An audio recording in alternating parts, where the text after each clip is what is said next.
a very good That's a very good question you're asking. There is a code that you're supposed to have access to mastering physics. Uh, that comes with a brand new textbook. Uh, you can also find some bookstores that'll sell it to you with a used textbook or a binder ready textbook. All of those are perfectly valid ways to get it, but you will not have a separate code to actually access it except for the one that gives you permission to have an account. Because what I've done is what they call hard integration. I've actually integrated your MyLab and mastering into our Canvas. So all you have to do to figure out how to use mastering is you go into my Canvas course and you go to week one module and just click on one of the assignments, intro to mastering or physics primer or chapter one. And when you get there, it'll ask you for your access code or it'll ask you to log in if you already have an account.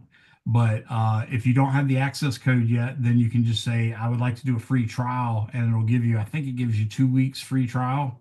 So you can do that. And then you come back there later when the 2 weeks is up or just before the 2 weeks is up, and you can purchase it there or you can just submit it there if you actually have the access code by then. For the record, that is the cheaper way because all the bookstores are rightfully allowed to put in an additional expense for them buying the access code up front and then selling it to you. So the price is going to be higher than if you bought it directly from MyLab and Mastering. Okay, so if I do it like directly, like if I do the free trial and then I actually buy it or something like that, that's gonna give me the access code and the book though together.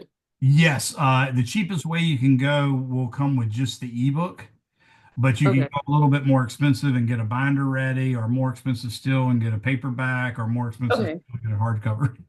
All right. Thank you. No problem. I did mention this, by the way, in the syllabus too, for all you guys that are listening.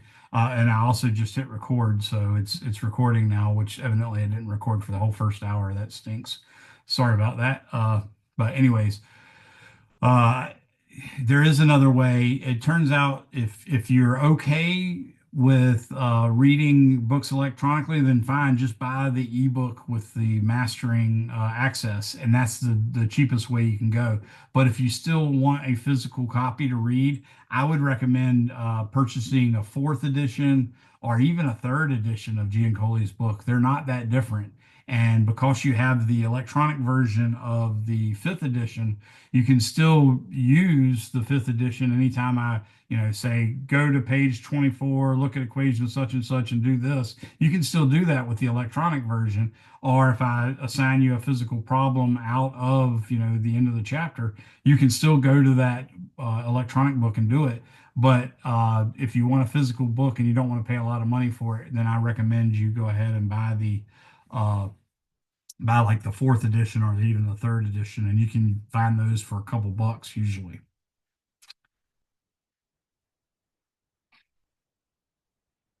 Yeah, it is recording now. Well, that's good to know. I don't know why I didn't do it from the beginning.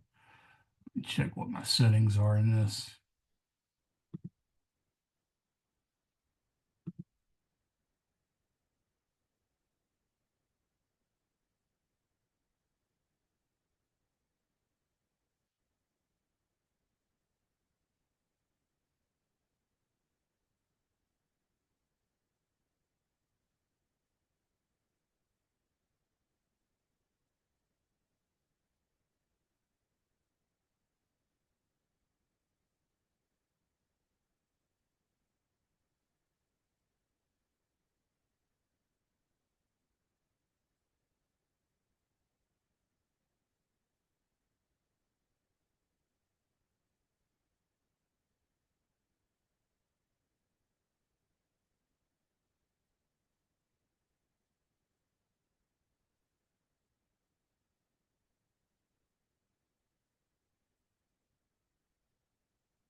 Did find where a button was not clicked in my creation of this online meeting. So hopefully it'll be fixed from here on out, but we did miss that whole first hour.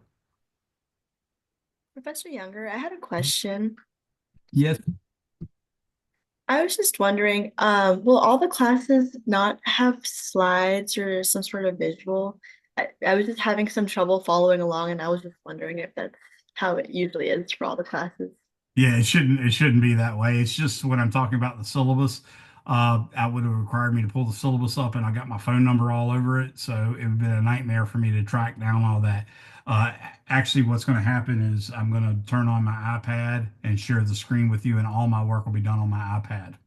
So you'll be able to see exactly the work I'm doing. I'll sometimes pull up pages from the book. There's copyright issues with regards to that, so I got to be a little careful. But I do occasionally show parts from the book as well. Uh, Specifically, what I'll be doing is going over examples in the book, either the exact examples in the book, or sometimes I make examples like the ones in the book. Sometimes they're so much alike they just have different numbers. Okay, great. Thank you. Yeah, that would kind of stink a little bit. I'm just going to talk about physics and y'all can just look at my pretty head. Well, at least I think I'm funny. That's the important thing.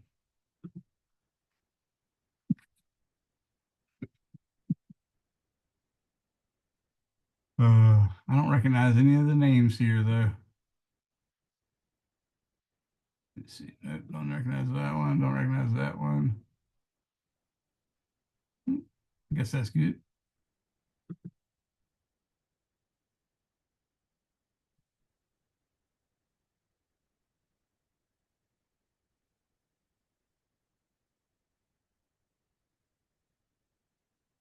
About 2 more minutes before I'm going to call you folks back.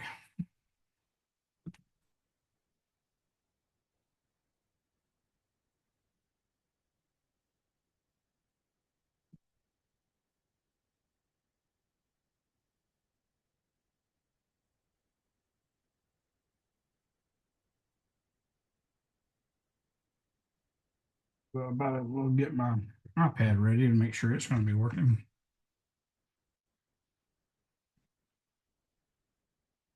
1 minute.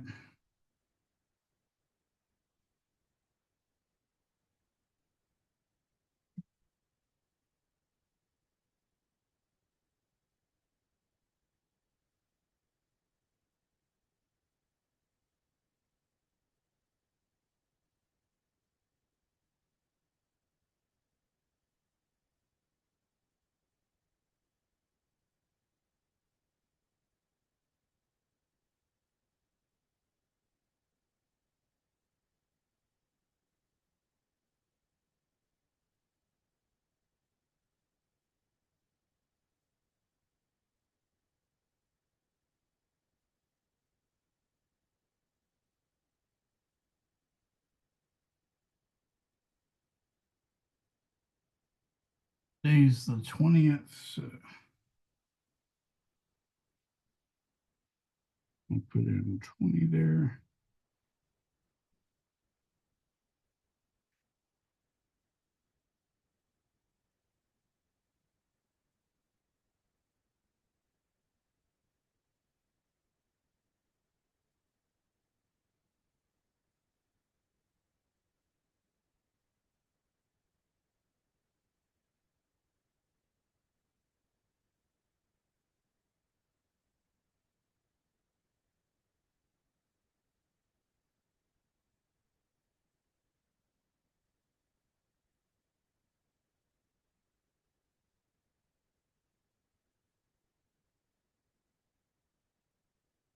All right.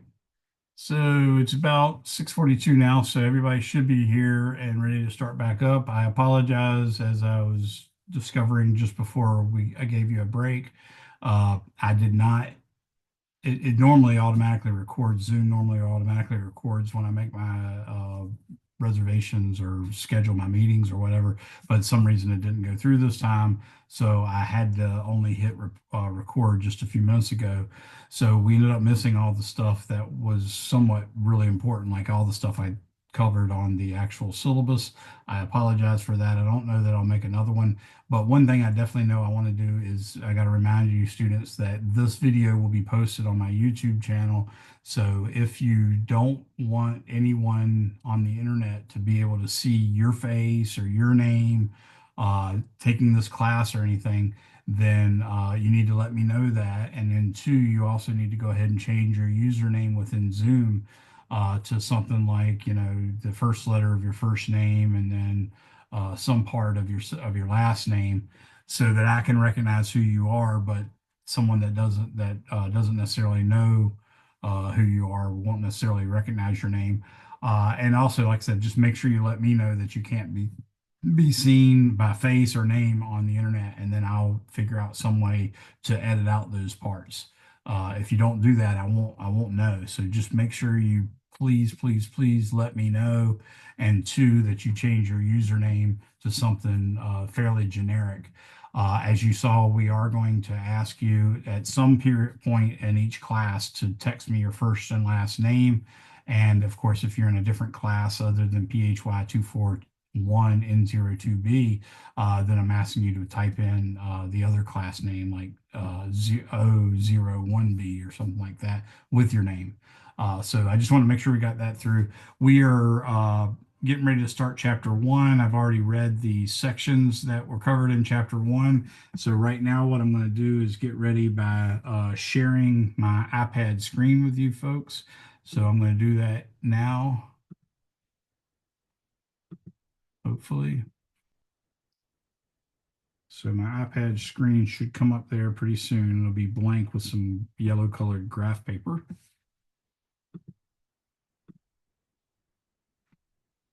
Okay.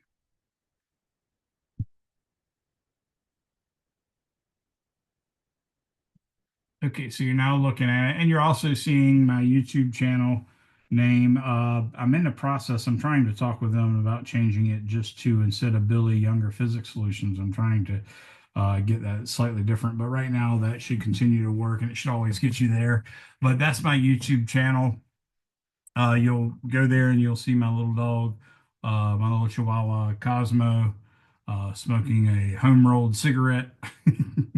And you'll see my pumpkin that I created out of a pumpkin, making a minion out of it. So y'all can check that out.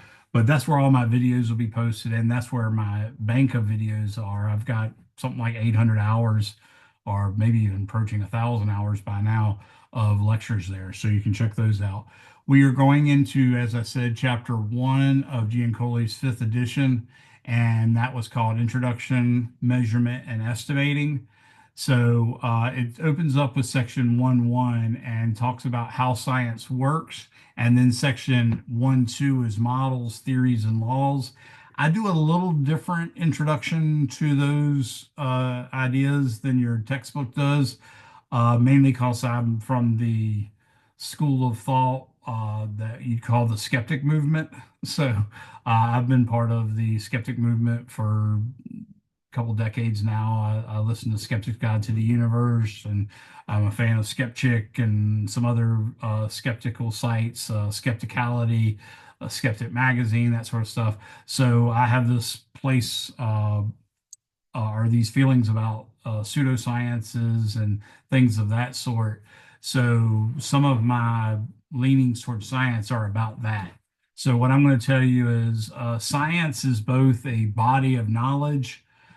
It's also sort of a verb, in that there's a very specific group of processes we've learned that are beneficial to humankind, that if we pay close enough attention to them, we can rule out stuff that might be hogwash from things that actually work.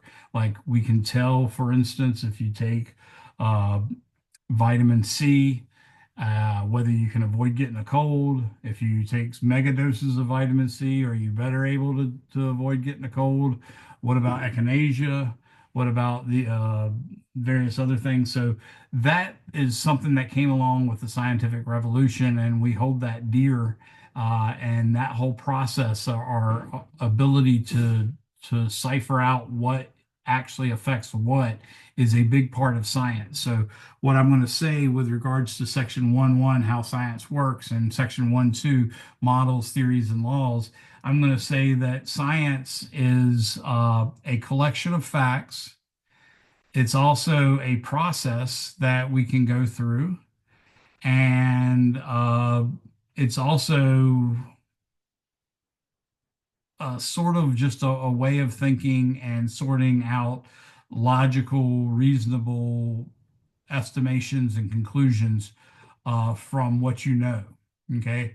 So science can actually be entered many ways. For instance, you might think that you see something happen and then you try to explain that by creating a hypothesis. And then you take that hypothesis and you try to codify it in such a way that you can repeatedly come back to that hypothesis and apply it to another system, and then see if that system obeys that hypothesis, and then come back again and see if that a new system obeys that hypothesis. And you keep on going through that process over and over again until eventually you discover that you've never once been contradicted in your hypothesis.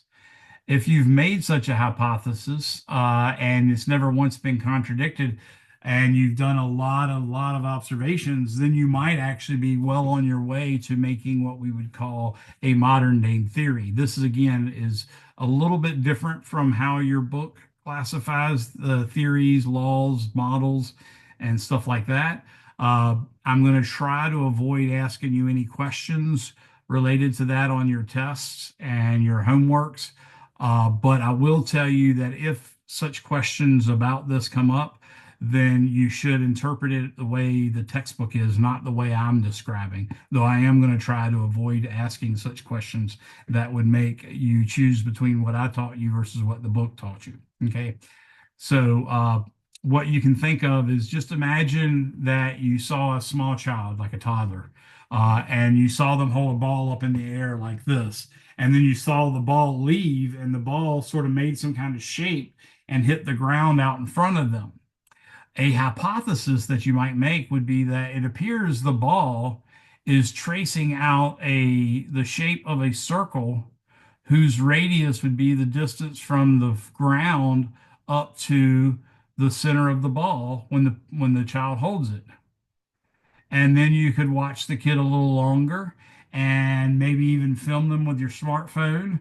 And then you could measure the distance from the ground directly below the ball up to the center of the ball. And that would give you your hypothetical radius of that circle that you've hypothesized to be the path that the ball follows. And then you could measure from that same dot on the ground to another spot in the trajectory, and another spot and another spot. And what you might find is that all those spots are very, very close to being right on that circle. And you might say, well, there's a little of not correctness, meaning there's some error, some slight difference in the distance from that spot to the trajectory of the ball at certain places, but it is very small. So I don't know if that's experimental error or if that's the fact that my hypothesis just isn't right. So you tweak it maybe by watching a bunch more throws for that one child, maybe even watching other children and filming other children. Be careful with that, of course. Ideally, hopefully it's your own child so you don't get in any trouble, but somebody might get mad at you, you start filming their kid. So anyways, you could go on with that, continuing over and over and over again. And what you'd eventually figure out is that it does look like it's part of a circle, but it's not quite part of a circle. You're going to consistently find it's wrong.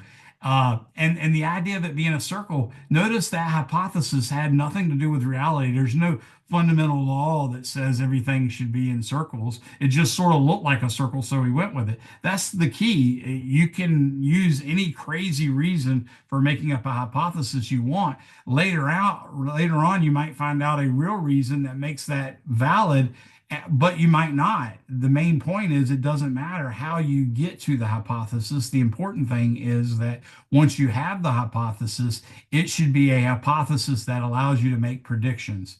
And those predictions have to be falsifiable. So you have to be able to make a prediction of what you're going to see in the future, and you have to have a clear and concise way to say that it passed that test or it failed that test. Okay. If your hypothesis doesn't make a prediction, it's just not very useful to science. If your hypothesis makes a prediction but doesn't provide a way to falsify it, then it's a non-scientific hypothesis. I give you an example. We have I can't even remember which book it is now, so I'll refrain from saying the author's name. But one question has a bunch of little weird things in it, and it says, which of these is not a scientific hypothesis? And one of the choices that you have to choose from is the moon is made of cheese. And a huge number of students will select that as the non-scientific hypothesis. But we've all been to the moon. Like we've sent humans to the moon, and they actually were able to test what the moon was made of. That is very falsifiable. And in fact, we discovered the moon is not made of cheese. I don't think anybody really had that as a serious concern, but still, it was not made of cheese. And therefore, it was a falsifiable hypothesis. And therefore, that was a scientific hypothesis. Now, if you say something along the lines of, there are things in this universe that we'll never ever know, that's a non-falsifiable hypothesis. Therefore, it's non-scientific. Okay. So that's not a scientific hypothesis, whereas the earth is made or the moon is made of cheese is a scientific hypothesis. So that's something to keep in mind. Your hypothesis, in order for it to be useful, has to make predictions. And in order for it to be scientific, it must be able to make falsifiable hypotheses.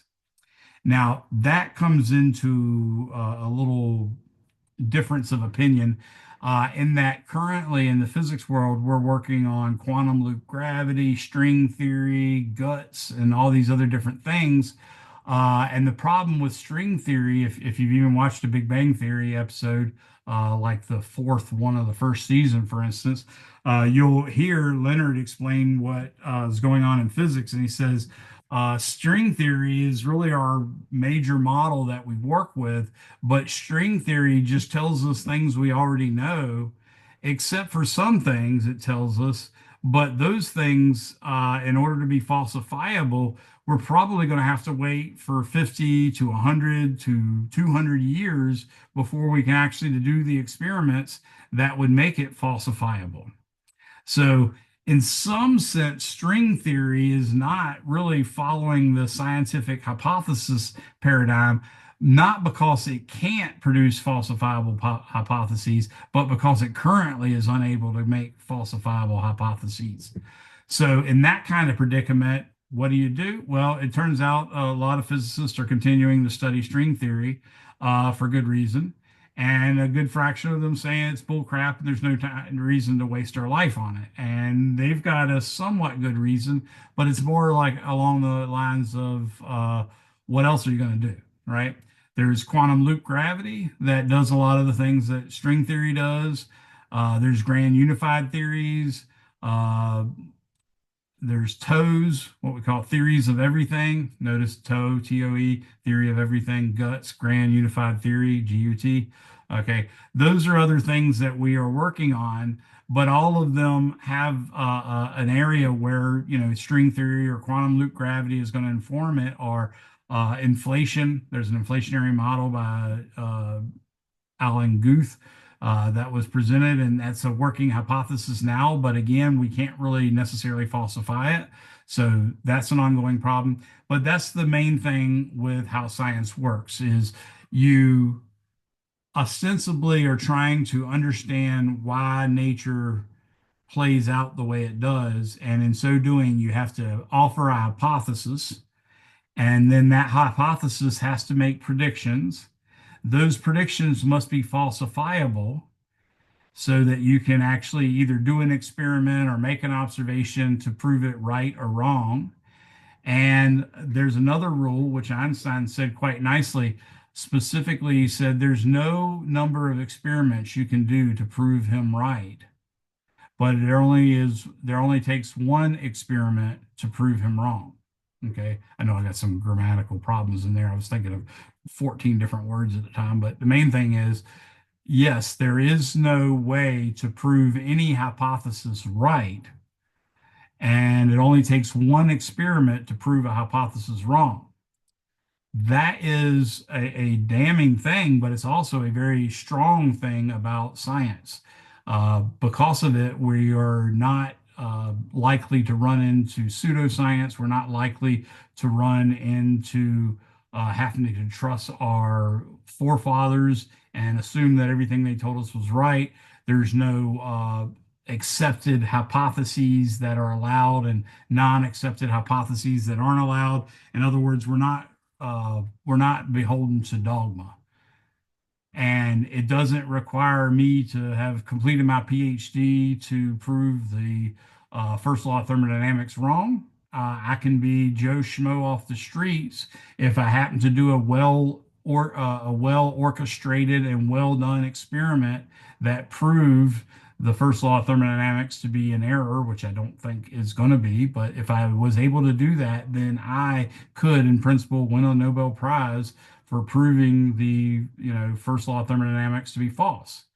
And I wouldn't have to have a PhD. I wouldn't have to have any degrees. All I'd have to do is have a good, well done experiment that anybody else can replicate.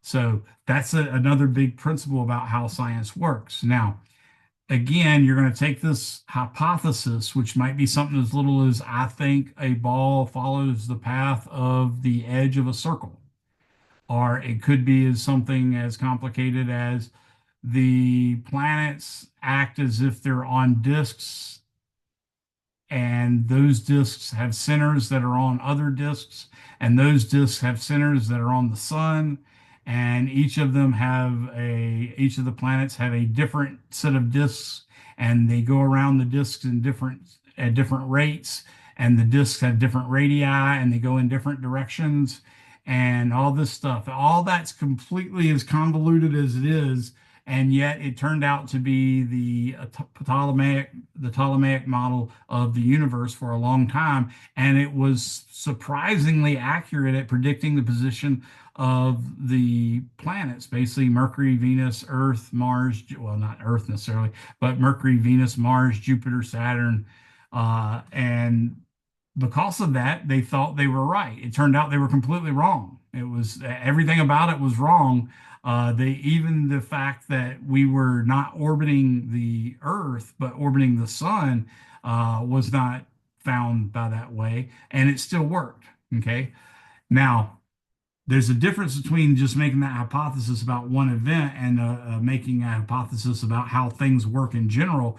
In fact, when you get a full set of hypotheses, then you can start thinking of that as a model.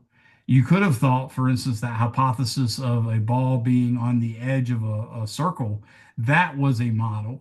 But if you didn't have any parts to explain why it did that, then maybe it's not a very complete model. Whereas if you say, okay, the universe is made up of the sun, Mercury, Venus, Earth, its moon, Mars, its moon, Jupiter, its 100 plus moons, Saturn, its 100 plus moons and rings, Uranus, Neptune, Pluto, the asteroid belt, the Kuiper belt, the Oort cloud, and Newton's law of gravity seems to explain how they behave.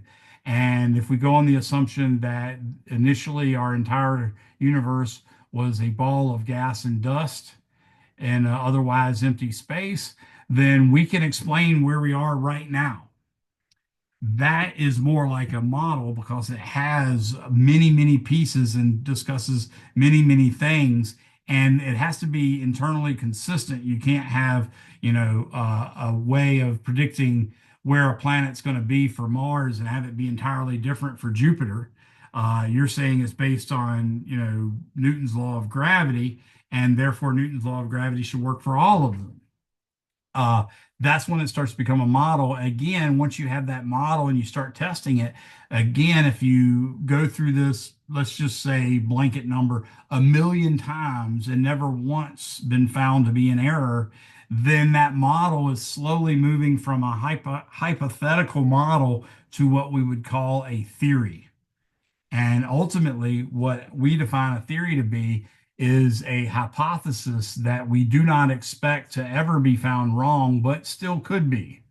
And in fact, it has never been found to be an error, except in, maybe minor ways. So, for instance, if you take the theory of evolution, uh, a lot of evolution was gotten completely correct before we understood genetics. So, before Gregor Mendel uh, and his pea pods and all that good stuff occurred, we had made a lot of predictions about how certain species were related to other species. And we could do that based on the way, for instance, the way you had cracks in the skulls of humans versus apes and orangutans and the great apes and spider monkeys and stuff like that. And then you can see how those would relate to, say, a more distant thing like a horse or a dog. And a lot of those predictions were made before we understood genetics. And it turns out that once we understood genetics and later when we understood DNA, that virtually all of those things turned out to be true still. In other words, all those ideas that we'd come up pre-genetics turned out to be right as well. Okay. It doesn't have to be that way. It could have turned out to be wrong. But the fact that it turned out to be right tells us that we were probably correct. And it started to bring us closer and closer to a full-blown theory of evolution as opposed to a hypothesis of evolution. Now, people say that evolution cannot be disproved, and that's dead wrong. For instance, they often tell you the common quote is all you have to do to prove evolution wrong is show me a rabbit in the Precambrian. So that is true. That would disprove evolution. But that's a really big if. You need a really big thing for that to happen. If that happened, literally all of evolution would be jacked up. But we've never found that. Okay. But you could find something minor like maybe you thought sexual selection was the main key to drive evolution, when in fact it might have been survival. And you can tweak those little bits and pieces of the theory of evolution and find things where you overrepresented or over assumed certain things and underassumed other things. And they wouldn't be a complete contradiction to the hypothesis, they would just be a further understanding of it. Again, when all of that's said and done, and we've got all this together, and it's no part of it is wrong, then it reaches the idea of a theory. So a theory, the main thing I want you to get out of this from my interpretation of section 1.1 and 1.2 is a theory is a strong word, and it should never follow a diminutive adjective like just a. It's not just a theory. There's no such thing as just a theory. There's such thing as just a hypothesis, and that's really what we should use, or when we're using such flippant language like that. Far as laws go, the way I tend to interpret it is some things were found without any necessary understanding of why it was so, and it seemed to be true in all cases, like Charles's law, or let's say the first law of thermodynamics. Because of that, they thought it was extremely important, so they named it a law, and therefore it became a law according to history. But to be honest with you, it's no stronger just because they call it a law. It's no stronger than a theory. It literally takes exactly one experiment to completely show a law to be wrong. And once that happens, then you have to completely analyze the whole paradigm that you're using in creating the thought process that led to that model. Okay. So the way I look at the scientific process is this. I'm going to say observation. Well, trying to write with a pen here, and I just started writing with a laser pointer. So there's observation, and often this is the first thing that's done is something is observed. A star goes supernova, a planet explodes, or something like that, or a kid throws a ball. But once that observation is done, then you hypothesize.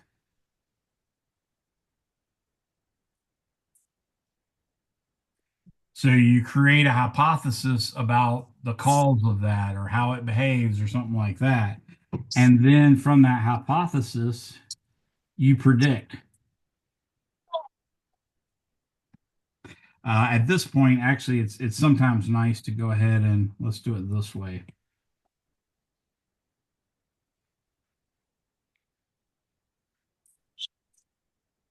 With that hypothesis, you make a prediction. Will King, I'm trying to clean up a little bit. David, I think you're unmuted. I'm sorry about that, Professor. No problem. Uh, from that hypothesis, you make a prediction, and then you take that prediction and you make another observation. So that's what I would call the modern cyclic nature of science. So it doesn't necessarily matter where you start. I've started off writing observation, but you can, in principle, hypothesize from the beginning, or you can predict from the beginning. And once you've gone through this cycle, literally millions of times, then out comes times 10 to the ninth. So let's say times a billion. Then we have a theory. Okay. Which you could also call or a law. Okay. But again, law is something I think has been given that name from a historical standpoint, but also because it didn't necessarily have any underlying reasoning for us to reach that conclusion. We just found that pressure and volume are inversely related, as Charles Law said. So that's sort of a modern picture of the cyclic nature of the scientific process. To give you an example, Einstein took Maxwell's equations, which were in some sense hypotheses or hypotheses, and he imagined creating beams of light and then riding along those beams of light. And when he did that, he found all sorts of paradoxes, and those paradoxes convinced him that there was, in fact, a maximum speed limit for the universe, and that speed limit was the speed of light. And from that, he got his special theory of relativity. So he did not observe a problem by experiments. He hypothesized a problem with his own brain power. So in some sense, he started at the hypothesize mark or even at the predict stage, and then went into observation. So you can go enter this cycle anywhere, but you go through the cycle over and over and over again. And once you've done it a whole lot of times and never been found wrong, then you've been promoted to a theory like the theory of gravity or the general theory of relativity or the special theory of relativity. The special theory of relativity, for instance, has been tested probably on the order of billions and billions of times. Like you can imagine there's probably 10,000 accelerators all across planet Earth. And when they're running every second, you're probably testing hundreds of hypotheses every second. And they run for months on end, and they've never once found an anomaly with special relativity. So that's one of the most tested theories in the history of mankind is the special theory of relativity. The general theory of relativity hasn't been tested as much as that, but it still has had a lot of tests. Just in 2015, we finally saw the predicted gravitational radiation, the predicted existence of black holes, the predicted existence of the collision of black holes, the existence of neutron stars, the prediction of collisions of neutron stars, the predictions of the gravitational radiation of neutron stars. All of that's been predicted here 100 years, more than 100 years after Einstein's general theory of relativity. And they all had a chance to do so and to disprove him, but all of them, in fact, proved him to be consistent with correct.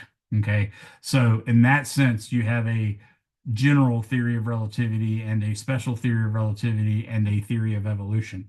So that's really what the processes are in terms of sections 1.1 and 1.2. In terms of measurement and uncertainty, I'm going to stop sharing for a second and pull out a ruler.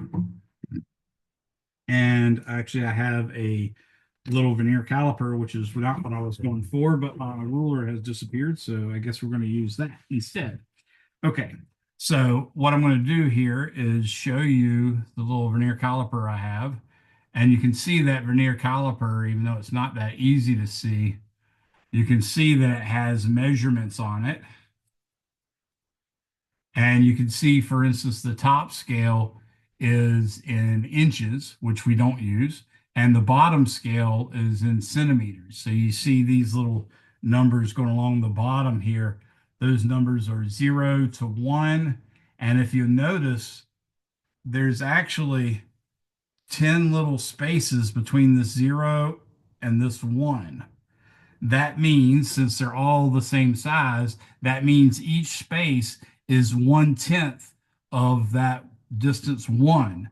That distance 1 is known to us to be a centimeter. So each of those is 1/10 of a centimeter. And in fact, you can read it as, if you're trying to think of it as a counting exercise, you can start from the 0, and the first line you come to after the 0, that little line there, is 0.1. The next one is 0.2. The next one is 0.3, then 0.4. And then you get a little taller one that's 0.5. And then 0.6, 0.7, 0.8, 0.9. And then a tall one again, and that's 1.0. And you see there's 10 spaces between 1 and 2. So that first space gets you to 1.1, 1.2, 1.3. 1.5 is the tall line between the 1 and the 2. And then 1.6, 1.7, 1.8, 1.9, 2.0 is the 2, and so on. So that's the way measurements work. And with this particular device, if you put something in here to measure, let's say, for instance, my Rubik's Cube. So if I put that Rubik's Cube in there to measure, I can see that the little window on this vernier caliper, which is where you read it right there, if I look in that little window, and I'll show it to you first so you can see what you think about it. The leftmost hash mark on the bottom of that window, that should read the whole number and the first decimal place. You see it's to the left of 6, so it's not all the way up to 6, it's at 5 something. You see that it is, in fact, to the right of 5.5, because we learned that that slightly taller mark is the 0.5. So that's 5.5. The next mark is 5.6. The next mark is 5.7.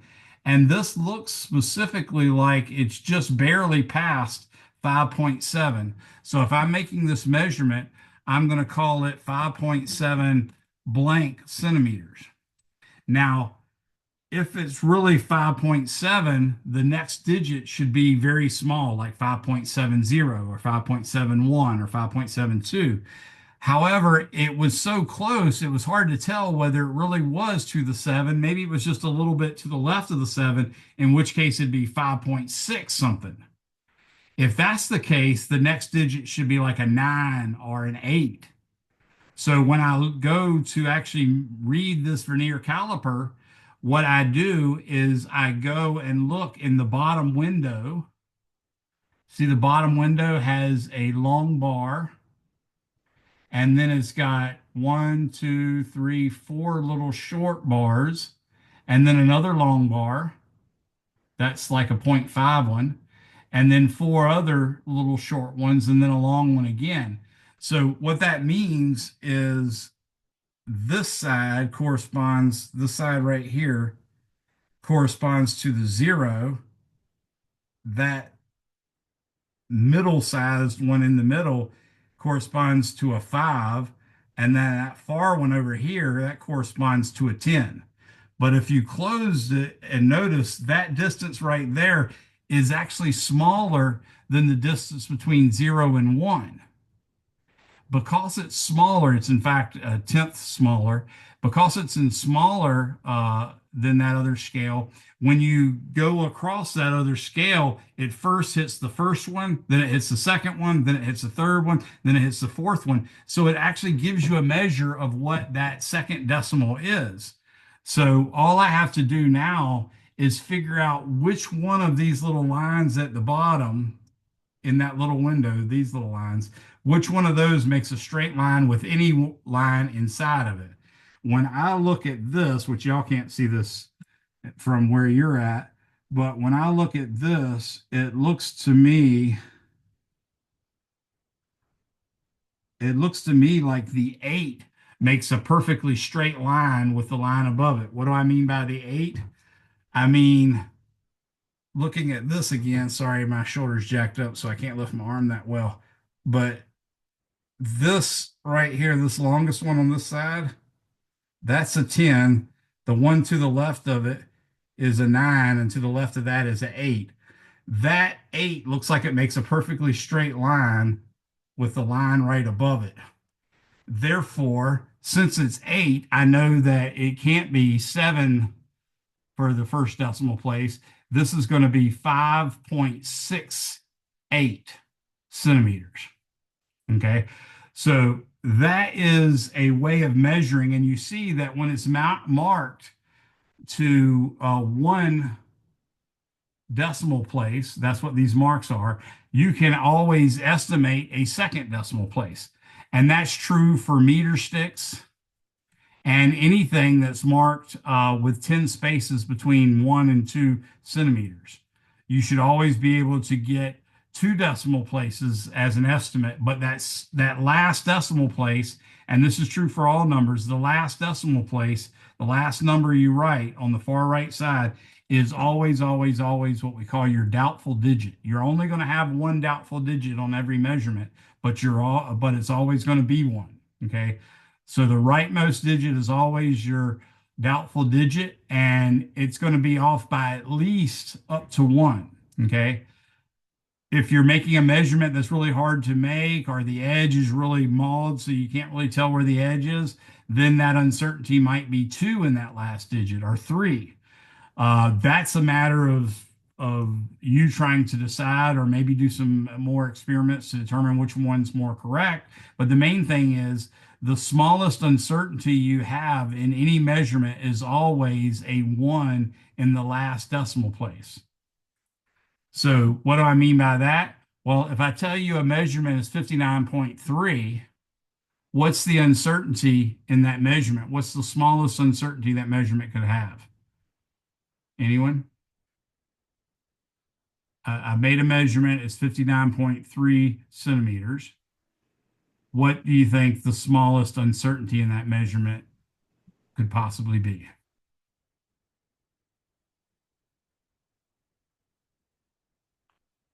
0.3 is close. The key thing is, I said the number was 59.3.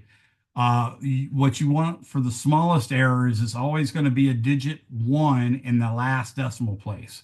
So the uncertainty in that measurement would be plus or minus 0.1, not 0.3. But you at least realize the right place, so that's good. So remember, on any number, the last digit, if you put a 1 in that spot, that's the uncertainty. So if I told you a measurement was 59.3 centimeters, you would say, oh, you mean 59.3 plus or minus 0.1 centimeters. Does that make sense to everyone? So let me share my screen again.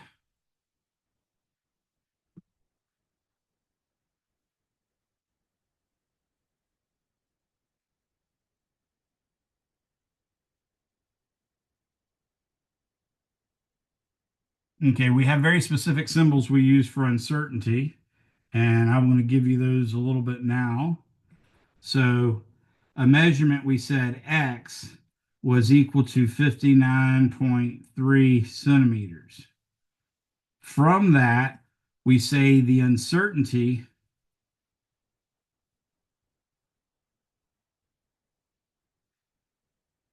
in X is at least sigma x equals 0.1 centimeters. Okay, I ran out of space there, but I think you can see what I'm saying. We use x for the particular variable. Then we say a sigma with a subscript x is the uncertainty. And then we'd say the fractional uncertainty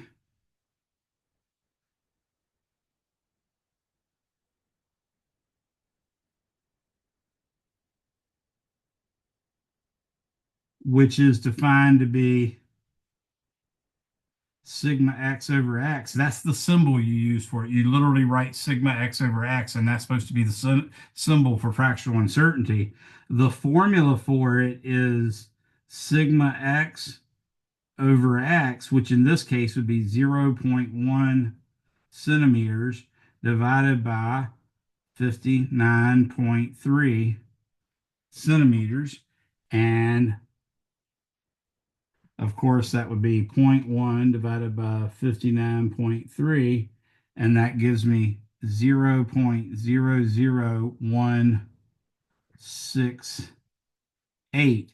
Now, technically, we really only have one digit that's doubtful, and we only use one digit in the top. So really the 6 and the 8 are not really sig figs in the traditional sense.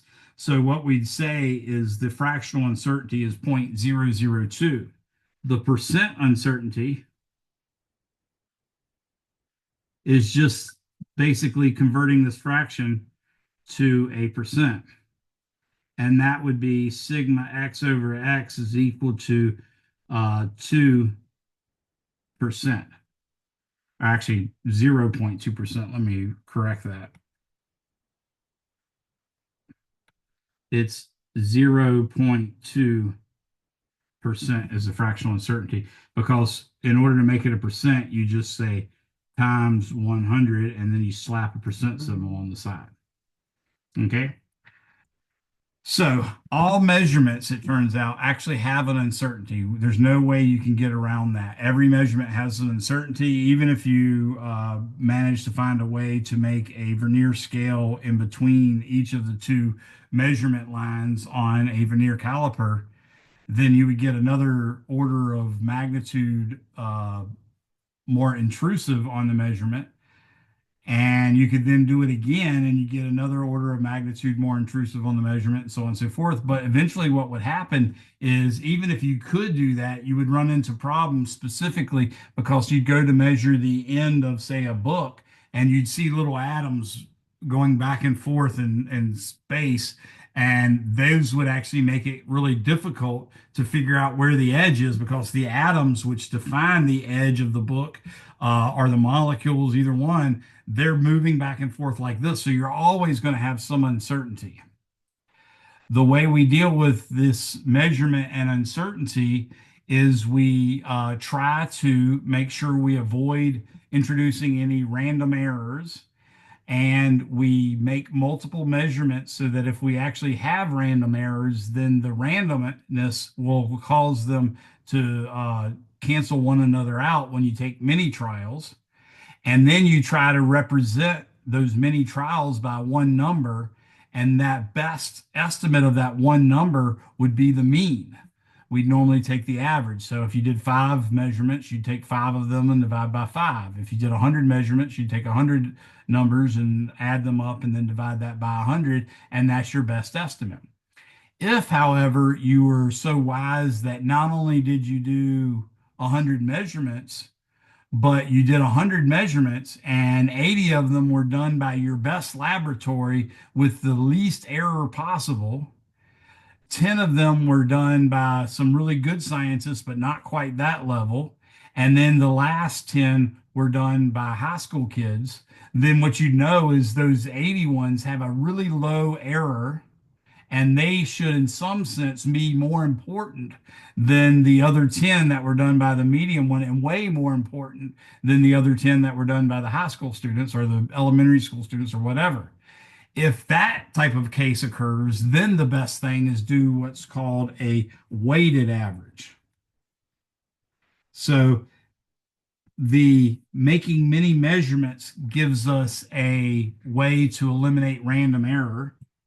So making multiple measurements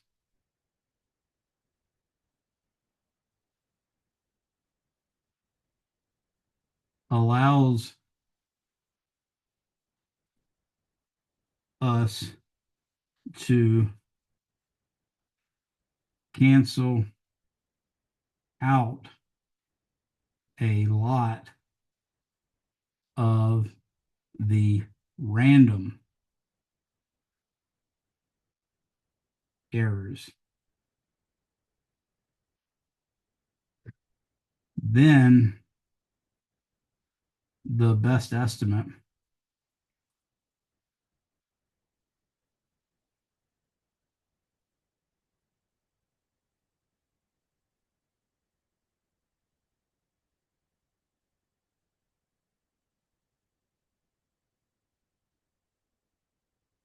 of x is x bar, which equals the average of x, which sometimes we'll also use x brackets, but it means x1 plus x2 plus dot dot dot plus xn divided by n. And then you might want to have, of course, that other scenario when you have certain labs giving you certain results that have high precision, other ones having less precision, and other ones having less precision still. Then you could use a weighted average.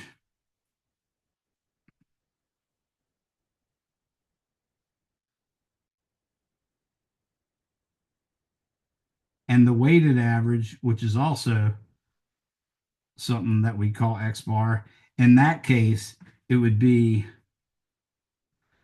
excuse me, X1 over sigma X1 squared plus X2 over sigma X2 squared plus dot dot dot plus Xn over sigma Xn squared, and then all of that divided by 1 over sigma x1 squared plus 1 over sigma x2 squared plus dot dot dot plus 1 over sigma x n squared. And that would be your weighted average. In fact, it might be nicer if I put the equals down here. So this weighted average is one we hardly ever do in this class, but I'm telling you, that's the gold standard if you really are trying to compute what a best estimate is of a single variable. Ideally, you'd know the error of each trial, and you could weight them such that the ones with the least error count more. And remember, error being good means the sigma is a small number. So if I take a small number and flip it over, it becomes a big number. If I take that small number, flip it over, and then square it, it becomes an even bigger number.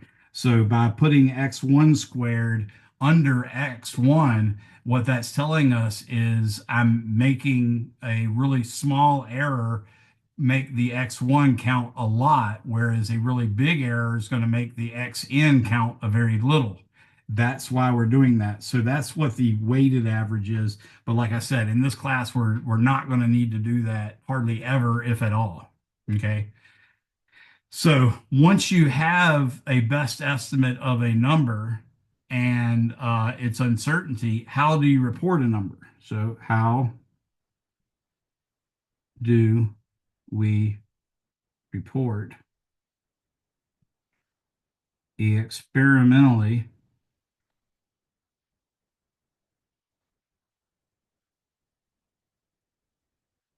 derived values? Well, you'd say X is equal to X bar plus or minus sigma X, or X is equal to X bracket plus or minus sigma X. But what is sigma X? Well, we already showed you what sigma X would be if someone just gave you a number. You have to assume, for instance, if someone gave you the number 59.3 centimeters, then you'd assume sigma X is at least 0.1 centimeters. If they gave you more information, you might have to conclude that it's 0.2 or 0.3 or 0.4 or 0.7. But barring all of that, how do you actually figure out sigma X? Well, what you could do is take the average of the distance from the mean to the X value. That's called the average deviation. In other words, how far a number deviates from the mean is called its deviation. So if I did X bar minus X1, that would tell me how far X1 is from the average. And then I do X bar minus X2, that would tell me, that particular subtraction would tell me how far X2 is from the average. So I keep doing that for all of the n trials, and then I divide it by n, and lo and behold, what I'd get is 0. So that doesn't work. I'll say we cannot use the average deviation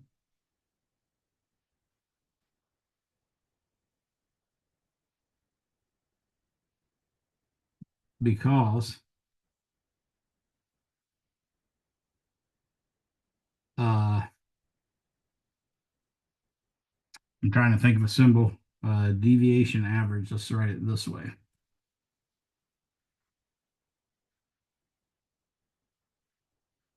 That would be X bar minus X1 plus X bar minus X2 plus dot dot dot plus X bar minus Xn. All that divided by n would be X bar times n divided by n minus X1 plus X2 plus dot dot dot plus Xn over n. And you'll notice that that is equal to 0.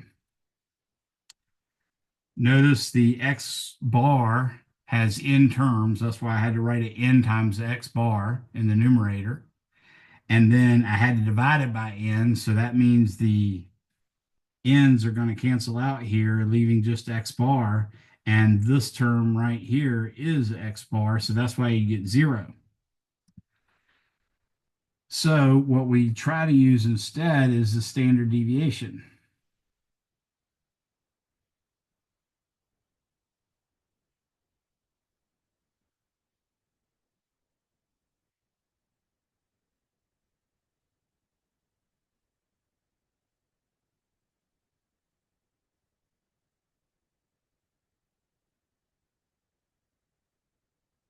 And the standard deviation, S sub x, is X bar minus X1 squared plus X bar minus X2 squared plus dot dot dot plus X bar minus Xn, again squared. Notice by squaring these instead of just adding them, you're getting rid of the negative ones. The negative ones just cancel out the positive ones. That's why we got 0 before. So by squaring it, I don't get any negatives, but I screw it up. So now it has units, for instance, instead of centimeters, it has units of centimeters squared. So we don't want that because we want something that we can do plus or minus after the best estimate of the value. So what we do is you might say, okay, well, I'm going to go ahead and take the average of that.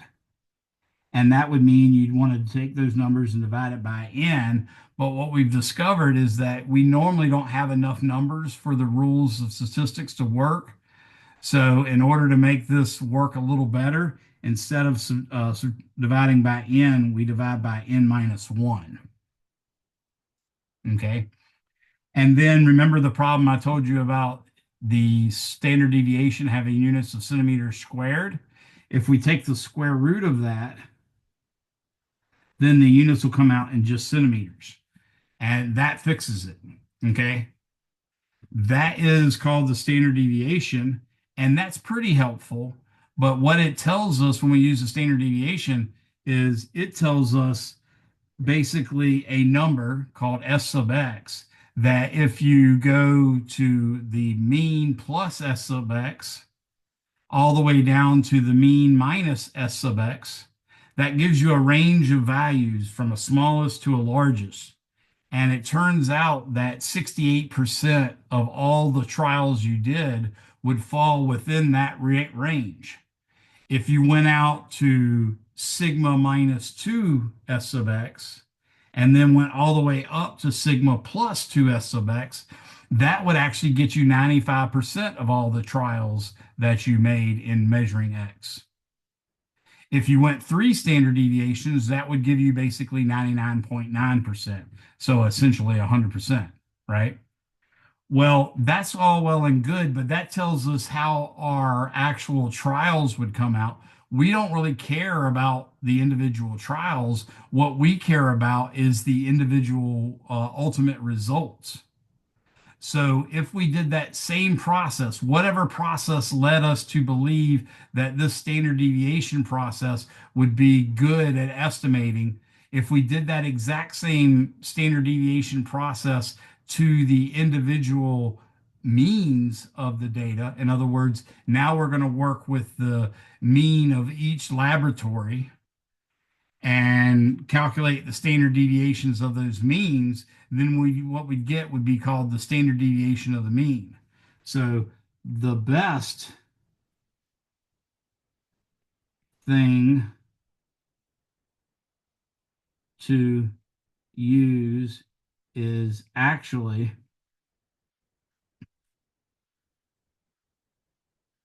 the standard deviation of the means, called the standard error.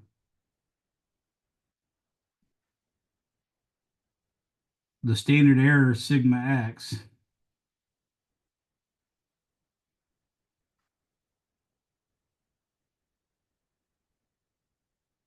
is defined to be, basically you're going to do that same process again. You're going to do x bar minus x1 squared plus x bar minus x2 squared plus dot dot dot plus x bar minus xn squared. Now you're going to do the standard deviation. So you're first going to divide by n minus 1, but now you're going to do the standard deviation of that one. But this time we're dealing with really big numbers, so we can just divide it by n instead of n minus 1 and then take the square root. And that makes it look really nasty, but it can be written a lot simpler by just saying it's the standard deviation divided by the square root of n, the number of trials you did.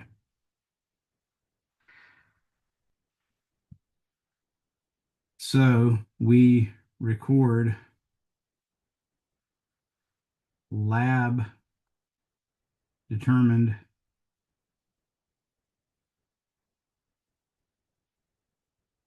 values as x is equal to x bar plus or minus sigma x. This is the best estimate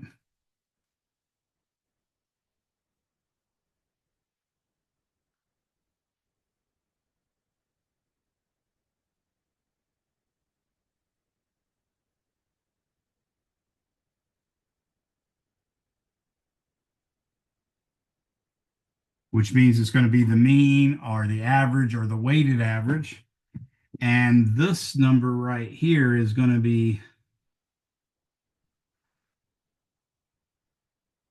the larger value between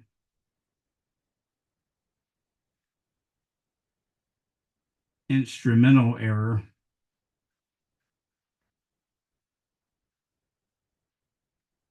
and standard error. In other words, when you go to take a measurement, let's say with a meter stick or whatever, you look at the meter stick, you look at the size of the thing you're measuring, you look at the configuration where you're measuring it, you try to take into account all the diversity, all the difficulties that you run into when you're trying to make the measurement. And from that, you reach some estimate of what you think the instrumental error is. The absolute smallest instrumental error you can have on a vernier caliper or a meter stick is 1 in the second decimal place in centimeters. That's the absolute smallest you could get with a vernier caliper or a meter stick. That's the best instrumental error possible, period. No ifs, ands, or buts about it. So no matter what your situation, you're never going to have an instrumental error smaller than 0.01 centimeters if you're using a meter stick or a vernier caliper. But you might also say, well, the edge is not well defined. I have to measure it all across this distance. So I'm maybe going to call that instrumental error 0.2, or excuse me, 0.02. Then that would be fine as well. So you say, okay, here's my best estimate of X. You take the mean of all those values or the weighted mean of all those values, you record it. And then you say, here's my instrumental error, 0.03 centimeters. Then you take all those X's and you compute the standard deviation. Then you divide that standard deviation by the square root of the number of trials. And when you do that, out pops the standard error. If that standard error is 0.3, then there's no question you're just going to use 0.3 because that's the same as your instrumental error. But if that standard deviation, or excuse me, that standard error comes up to be smaller than 0.03, you still have to use 0.03 because the instrumental error is limiting you. If, on the other hand, you find the standard error is larger than the instrumental error, then you use the instrumental, you don't use the instrumental error, you use the standard error. So that's why I said you have to use the largest of those two values. So that is what we do when we're talking about measurements and uncertainty. Now, starting off with that, we have the predecessor to what could come up as significant digits. I'm going to leave it to you to read the document in your Canvas page. I have a document called Significant Digits and then some videos associated with it. But the significant digit rules, that's the document I was referring to, significant digit rules.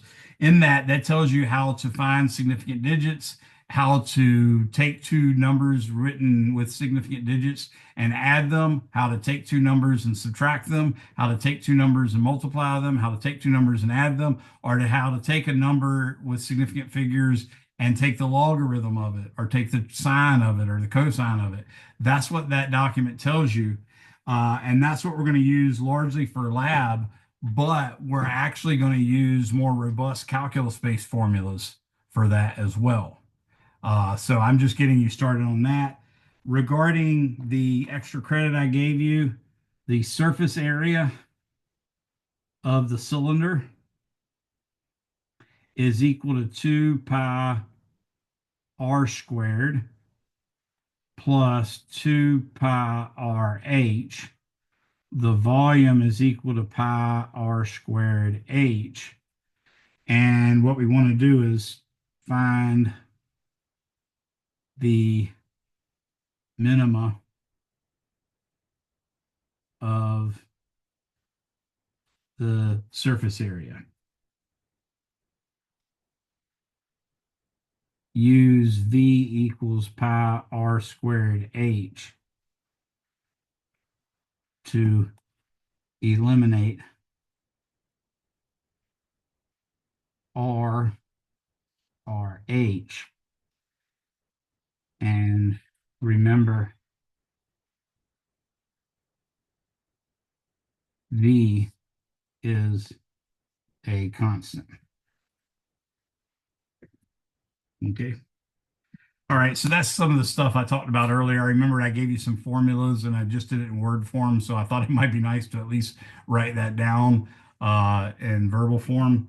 I will also tell you that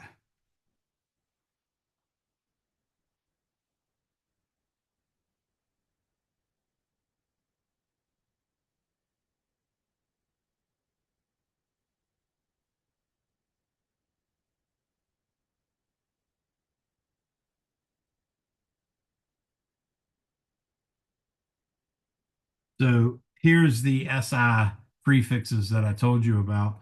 This is the base unit. And for instance, you'd put meters there, or grams there, or seconds there, or lumens there, or moles there, or Kelvin there, stuff like that. And then these are prefixes. This one's times 10 to the 1, 10 to the 2, 10 to the 3, 10 to the 6, 10 to the 9, 10 to the 12, 10 to the -1, 10 to the -2, 10 to the -3, 10 to the -6, 10 to the -9, 10 to the -12. So that'll help you as well. You feel free to come up with a mnemonic for that. I'm stuck in a seventh grader's brain, so every mnemonic I have comes out as something goofy and childlike. So I'll leave it up to you. But that's the intro to the prefixes for the SI system. We will finish up chapter 1 next time. You guys are completely free to go. If you haven't already chatted me your first and last name, please do so now. If you're from a class other than this one, chat me your first and last name plus what class you're from. So if you're in my other 241 class, you'll put O01B. If you're from my 242 class, you can just put 242 and I'll know exactly who you are. But make sure you chat me your first and last name. You folks are free to go. Remember, you've already got one lab that's been posted. That's the intro to lab. There's a video for it that was made last semester. If you have any questions on how to apply it to this semester, by all means, email me or send me a text message. I did put my phone number in the chat messages, so check that out if you need. It's also in my syllabus in multiple places. You have a good day, and thanks for coming, everybody. And I will see you at 5:30 on Thursday. Hi, Professor. Just had a quick question. Huh? So I'm in your, I believe your async class. I just switched today so I could have the online lab instead. Right. I was wondering, would it still be okay for me to attend lectures if needed, or how does that work? Yeah. So what I do with my asynchronous class is I put up videos throughout the semester. Sometimes there'll be videos from previous semesters. Sometimes it'll be new ones I make. But you're also completely allowed to attend this one if it fits your schedule. Awesome. Okay. Is the link in there, or would I just, I guess, use the same one I used today? Yeah, the link's in your class too. It's under office hours, Zoom office hours, and it just says Oh, Zoom invitation, and you can click on that there. wonderful. I don't think it'll go through the Zoom link on the left-hand side because in order for me to make it for two different classes, I had to put it in the Zoom app as opposed to the Zoom within my class. So that's Gotcha. the aspect. Sorry about that. Yeah, no worries. Yeah, and then I guess I kind of like was a little bit confused. So we do need the Cengage e-textbook, but we don't need to like I guess buy the e-text. We just need to have access to like the work. Yeah, it's not Cengage, by the way, just in case Oh, sorry. Yeah. that's a different publisher. But yeah, it's MyLab and Mastering, and you can buy it straight from here. You can go into our Canvas course, click on any one of the homework assignments, and it'll give you the opportunity to buy it there at the cheapest way you can buy it. That'll allow you to buy the e-text with the permission to access the website. I think it normally sells it for a whole year. I would not advise doing less than a whole year because, if you don't pass the first class or if you need the second class, if it's less than a year, it's not going to be good for you. You have to buy it again. But you can get it for cheapest there, or you can go to our student store, or you can order it offline or whatever. But yeah, that's about the cheapest way to go is to get an ebook and the access to MATLAB and mastering. Sounds good. And I guess you're also like reviewing like submitting submissions and everything. Is there any changes between that and the async class that I should know about or look out for? No, in fact, even the dates line up. The only thing is with this class, they actually have specific dates that they meet, whereas your class doesn't have anything specific. You just have a deadline of every Monday. Okay, sounds good. Thank you so much. Really appreciate it. Glad you made it in, Mihak. Yeah, thank you so much. You have a good one. Bye bye. Good night. Anybody else have any questions? By the way, that Oh, math hold on. stuff that I did with Sig, Quick. that's a little bit more mm, advanced. I normally do on my first day. Go ahead, David. Sorry. mm. Quick question, Professor. Is there gonna be a playlist so it's easier to find what material? Because I went on your YouTube page and noticed you have a lot of good content. Mhm. Yeah, there's a list. It's called like Austin's list or something in my YouTube, Hmm. in my Canvas page, and that has a searchable list with links to everything that's in there. But Hmm. generally speaking, this course is just going to go chapters 1 through 11, and then it's going to jump to 14 and 15. That's the Okay. order. But you can tell by if you look on the YouTube channel, in the Yep. down in the second section where there's a little block where it's got info, there's a little code in there, and that tells you exactly what course it's from as well as what date it was recorded. So that gives you some understanding of temporally when what video came out and versus what other video. So you can tell, which video is earlier than another because it came Hmm. out. It'll have like 04232025, which Okay. means 23rd, 2025. Copy. And then one other quick question. So I'm active duty military. How does it go for ESO proctoring if I'm not able to make it to a TCC testing center? I've had in the past, and I don't necessarily recommend this because it's a potential bad thing, but I've had Yeah. people within the chain of command will do it. Sometimes I've had chaplains proctor the test, like if you're actually on a ship, a Yeah. chaplain could proctor it and that sort of thing. So that works, but I don't recommend chain of command because that's a way where someone above you could use that force against you to do bad things to you. So I don't like doing that. But a chaplain Okay. voice, other ones are teachers, recruiters, captains, sergeants, stuff like that. Ideally, like I said, not in your chain of command unless you really, really trust them and know they're not going to do something bad to you, then you can. Well, no, so I've used my ESO in the past Mhm. on the handful of times that I haven't been able to make it. And fortunately enough, the guy I have now is the same person, Chief Jones.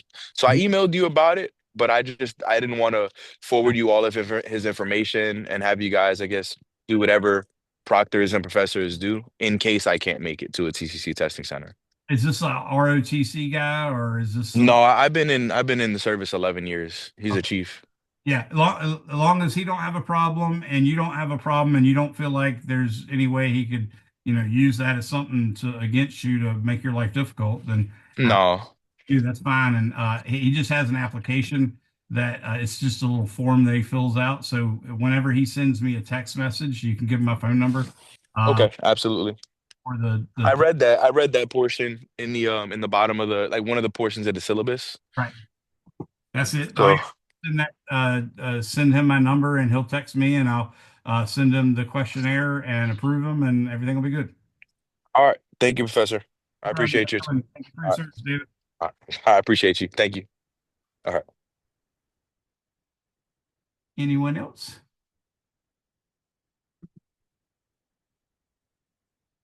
I'm seeing some messages come up. For all the information for today, what source were you referencing? Oh, yeah, this the stuff I was talking about today regarding the scientific method and stuff like that, that's just out of my head and from years of following the skeptic movement. It's somewhat related to what the textbook has in it, but the stuff on error, uncertainty, standard error, standard deviation, that stuff is coming out of your next lab. Or actually, it might be a lab a little later than your next lab called propagation of error. You can find that in a book called Error Analysis by Taylor. There's other books like that as well. So that's for whoever, that was for Michael Jones, who asked me about information for my sources. Anybody else have any questions? Andrea, did you have any questions? Yeah, actually, I'm still kind of confused about how the Pearson textbook works. Mhm. So I got the 2-week free trial, Mhm. um, but then I think you were saying that we don't need the textbook, but we need the assignments that come with it. So I just don't understand. Like I was thinking I would go to the bookstore and get an access code, but I'm not really sure what's like the cheapest way. How can I save money? If you've already got the 2-week trial, when you go there, you should look off to the left side and it'll say e-text. If it has that link, that means that's what you'd get if you had just bought the access code. That access code you can buy from the student store or you can buy it directly from the website. It will be cheaper at the website. You will need a credit card, but it will be cheaper. But you can also, it's only like about $20 more, I think. You can buy the same setup from the student store, or you can buy a little bit more expensive still the same setup plus what they call a binder ready copy of the textbook, which is just loose leaf pages that have been hole punched so that you can put them in a 3-hole hole punch or in a 3-hole notebook. So those are your options. But the homework, the conceptual homework and the problem solving homework will be in the mastering, but that's the only assignments that are there. That and the textbook are there. Okay. So because I was looking at the pricing, I think it was about $50. I didn't look at it too deeply. I just clicked on like the free trial but That $50 one might, that sounds like it might be one of the 9-month ones for people that only have to take one of the courses instead of 2 or 3 of them. It's been my experience it's closer to like 82 or something like that. okay. It might be cheaper now. The prices have actually been going down because a lot of people are switching to, books that aren't that don't cost money, free resource books or whatever. So the prices are going down. You might be right, but that's the cheapest way is definitely going through our Canvas and buying it from that website. But like I said, you can get it from the student store. You can get it off of Amazon. I've got the URLs or excuse me, the ISBNs in my syllabus if you need them. Okay. All right, Perfect. Thank you. problem. Have a good one, Andrew. Bye-bye. Yeah. Anybody else? Oh yeah, actually I had one more question. I like the same. Um, You've got a wonderful place sitting up on the mountain somewhere, huh? yeah, I think it's Charlottesville, I'm not sure. Um, so you mentioned your lab times for the face-to-face exams. Mhm. Just wanted to clarify that I had them right. You said it was 10 to 4 on Mondays and Wednesdays. My lecture starts at 10 a.m. My lab starts at 12:45. So Okay. 12:45 to 3:50, I think, is the time slot that my lab occurs in. But pretty much any Okay. times during the day, I could possibly test you. It'd just be a lot easier during the lab time. Okay. And will there be like signups I for might that? have to, if I have that many students, I might just have someone let me know where you're going to test so that I make sure I have enough computers ready. But other than Okay. that, you just let me know where you're planning on going and that'll be fine. Okay. Thank you. Okay, you're Awesome. welcome. Have a good rest of your night. Bye-bye. Thank you. You too. The only thing you need to do before the next class is definitely get started on your homework. Uh, like I said, everything's due for you guys since y'all meet on Tuesdays. It'll be due Monday night at 11:59, and there's 2 of the homework assignments, the Intro to Mastering and the Physics Primer. They're just extra credit, but the Chapter 1 is conceptual and Chapter 1 problems. Those are both homeworks that are due. So I would say get that done, and then you also want to try to fill out that syllabus cut and paste stuff at the end of the syllabus. Anybody else? That was for Eli, or I think Eli might have been Eli, or might have been Ellie. I'm not sure. So I figured that out because I'm a goober. Hi, Professor. I just got one last question Uh-huh. regarding like homework. Yes. So, will the homework be based more towards the lecture or more towards the book? It's sort of in between. So the book examples are really good examples that sort of show you everything you can expect to come at you on the homework assignments. So that's why I stick mostly to the examples from the textbook. And then the tests actually are very much like the homework problems, but the advantage that you get is just by taking the practice test, because the more times you take the practice test, the more problems you're seeing that have a chance to be on your actual test. So if you want an idea of what the test is like, it's not going to come from the homework. The homeworks really are for teaching you how to solve physics problems of various levels of complexity, whereas the practice tests are specifically, hey, all these problems are test problems, and they're going to be what your test problems are like. So I would focus more on the practice test in preparing for tests. Okay, thank you. Does that help you, Michael? I know it's a little convoluted of an answer, but it has to be a little complicated. No, that was perfect. I understood. Okay, that's cool. Thank you. Have a good rest of your day. Hey, Michael, have a good day. All right. One more question. I'm sure I could find the information, but I wasn't sure if you knew. I'm taking your class for the lab as well. Mhm. And so I wanted to know, is that on Wednesdays?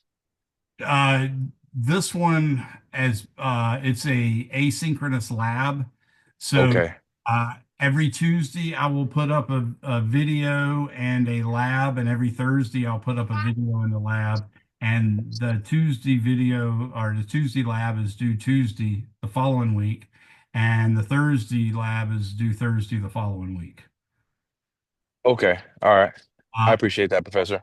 No problem. I did send out an email asking people to let me know any times they might have open. I did that for I think I did that for my open for my asynchronous class. But I think I might have did it for you guys too. The main reason is for those asynchronous people, if they have a time that they can meet, I'll try to make a time during those intervals where I do the actual lab video so that y'all can have another chance to catch up with me.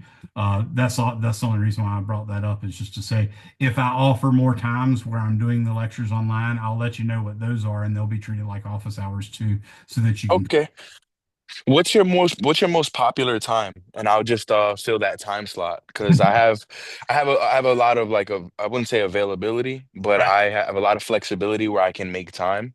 So I want to make sure I'm at a I'm time that's convenient for you, something that you do regularly. This way I'm not, right. trying to just find a random time. So Gotcha. The best times to catch me for help is 8 to 10 on Mondays and Wednesdays, but that's face-to-face ones. The best times to catch me for office hours online would be immediately after this class. So like the 8:50, or excuse me, the 7:50 mark. If you logged in by 7:45, 7:50, something like that, then that would be a good time. Right now, I'm leaning towards possibly around 2 o'clock would be the time that I'm going to log in and do random lectures and stuff like that for other classes. okay, great. I appreciate that. Happy Tuesdays and Thursdays at 2 o'clock. Okay, great. Okay. Hope that helps.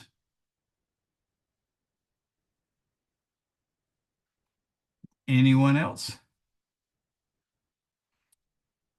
So yeah, y'all do have a lab right already up. So make sure y'all knock that out. It'll be easy. There's an addendum that you have to use when you're doing the online lab. So it's not just the lab. There's always going to be a lab write up plus an addendum. And it'll literally have the word addendum in the title. So make sure you check out that. That tells you how to do the lab at home. All right. Copy. Thank you. Adriel, did you have anything? Adriel, I don't know how to pronounce your name. I'm sorry. I'm horrible at pronouncing foreign names, so I Oh, it's apologize. all right. No, Professor. I'm good. Thank you. All right, how about Lucas? Anybody have any question? Lucas or Luis Miguel Sanchez? Anybody have questions? No, I'm good. Thank you. Well, thanks for coming, everybody. I do appreciate it. And feel free to try to set up any additional office hours with me. I can set up Zoom times and all that stuff. Just, text me if you need anything. I'm here for you. And if you email me and don't get a response within one business day, make sure you send me a text because that means I missed it. Thank you, Eli. Have a good day, everyone. Bye-bye.